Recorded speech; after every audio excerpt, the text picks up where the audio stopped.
यहाँ पे हम दो सिचुएशंस को देखेंगे, the skin in hot summer, the skin in cold winter.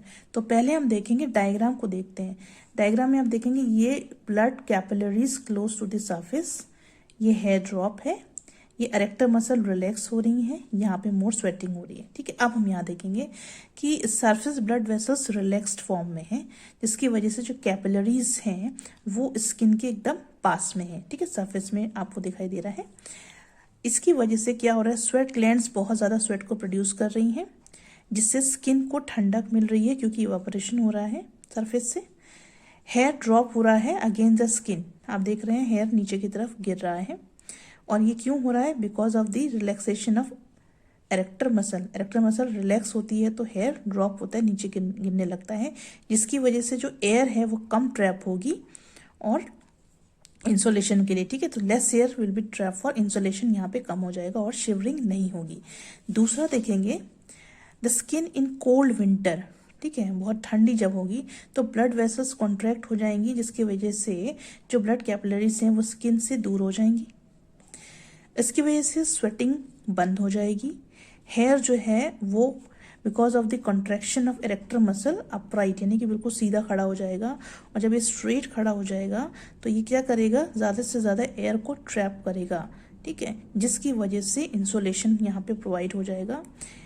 Shivering मतलब कपकपी आएगी, जिससे कि जो स्किन की मसल्स हैं उनका कॉन्ट्रैक्शन शुरू हो जाएगा एक रिदमिक मैनर से, जिसकी वजह से हीट प्रोड्यूस होगी और आपको उतनी ज़्यादा ठंड नहीं लगेगी। जब हम कांपते हैं तो उसका मतलब है कि हमारी बॉडी के अंदर ये अडॉप्टेशन है कि हमें कम ठंड लगे, इसलिए ये प्रोसेस हमारी बॉडी में होता है। Then comes what happens when body temperature begins to rise. अगर बॉडी का टेम्परेचर बढ़ने लगे तो उस वक्त क्या होगा, when the body gets overheated, बहुत ज़्यादा अगर गर्म हो जा रही body because of high atmospheric temperature during summer, ये गर्मियों की बात हो रही है। तो जो हमारी फिजिकल एक्टिविटीज़ हैं, ठीक है, physical activities, fever, absorption of heat from the sun और अदर एक्सटर्नल कॉजेज, इसमें से कोई भी चीज़ की वजह से अगर हमारी बॉडी का टेम्परेचर बहुत ज़्यादा बढ़ जाता है तो जो ब्लड सप्लाई स्किन की होती है वो इंक्रीज हो जाती है, और this and the skin loses heat in the following वे।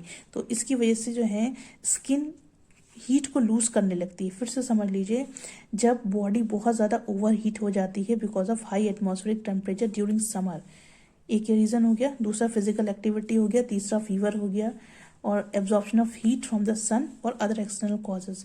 तो उसकी वजह से जो ब्लड सप्लाई स्किन की होती है वो बढ़ जाती है और स्किन जो है वो हीट को लूज करने लगती है बाई टू प्रोसेस, वासोडाइलेशन और स्वेटिंग और हेयर ड्रॉप्ड।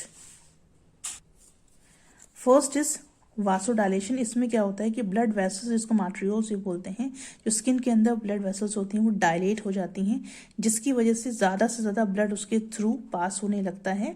और इसकी वजह से क्या होगा, जो एक्सेस हीट होती है वो ब्लड के थ्रू इन्वायरमेंट में रेडिएशन के प्रोसेस से रिलीज हो जाती है।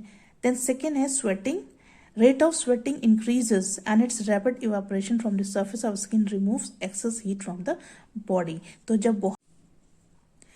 तो अगर बहुत ज़्यादा स्वेटिंग होगी, बहुत ज़्यादा पसीना अगर निकलने लगेगा, तो जितना ज़्यादा पसीना निकलेगा उतना ही फास्ट उसकी इवापोरेशन होना शुरू हो जाएगी स्किन की सरफेस से, जिसकी वजह से excess amount of heat body से रिमूव हो जाएगी।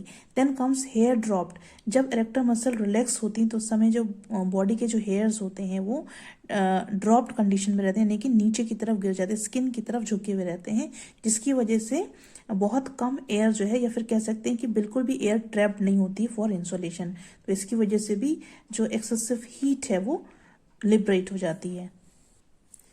Second condition, what happens on a cold day. ठंड के समय में क्या होता है कि जब बॉडी बहुत ज़्यादा अमाउंट में हीट को जो उसके अंदर बनती है उससे ज़्यादा अगर वो उसका रिमूवल हो जाता है, यानी कि वो बॉडी की जो टेम्परेचर है वो बहुत कम हो जाता है, जितना उसके अंदर हीट है उससे उसका टेम्परेचर ज़्यादा कम हो जाता है, गिर जाता है, तो उस समय स्किन क्या करती है, बॉडी की हीट को कंजर्व करती है। तो कौन से मेथड्स हैं, सबसे पहला मेथड है वासो कंस्ट्रिक्शन। इसमें क्या होता है, जो ब्लड कैपिलरीज स्किन के सरफेस पर होती हैं वो नैरो है, मतलब और पतली हो जाती हैं, जिससे कि ब्लड जो फ्लो हो रहा है उसमें वो कम हो जाए, और जब ब्लड फ्लो कम होगा तो लेस हीट लॉस्ट होगी ब्लड से सराउंडिंग में। देन पाइलोरेक्शन क्या है?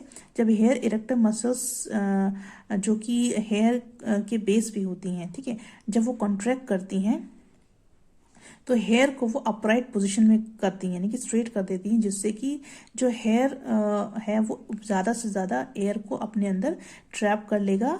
Since air is a good insulator, ठीक है, वो इंसुलेटर होता है, गुड इंसुलेटर होता है, जिससे कि हीट लॉस बहुत कम होता है।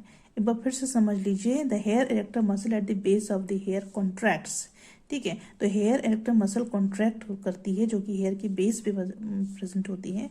तो जब वो कॉन्ट्रैक्ट करती है तो उसकी वजह से जो हेयर का जो पोजीशन होता है वो अपराइट हो जाता है, इरेक्ट हो जाता है, जिसकी वजह से ये हेल्प करता है हेयर को कि वो ज़्यादा से ज़्यादा एयर को अपने अंदर ट्रैप करे, क्योंकि एयर गुड इंसुलेटर होता है, इसलिए हीट लॉस कम हो जाता है।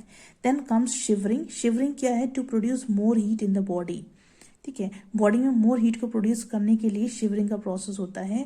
We suddenly stop shivering without being aware of it. Shivering is an involuntary physical muscular activity that result in the increase production of heat. आपने ध्यान दिया होगा कि जब बहुत ठंडी होती है तो हमारी बॉडी कांपने लगती है अचानक से, ठीक है, और एक टाइम के बाद अचानक से वो फिर से नॉर्मल हो जाती है। तो ये जो प्रोसेस हमारी बॉडी अडॉप्ट करती है, ये करती है हीट को कंजर्व करने के लिए, बचाने के लिए, because of this cold weather, ठीक है। Now with this chapter finish, और नेक्स्ट वीडियो में हम लोग इसी चैप्टर के क्वेश्चन आंसर सॉल्व करेंगे। Thank you very much.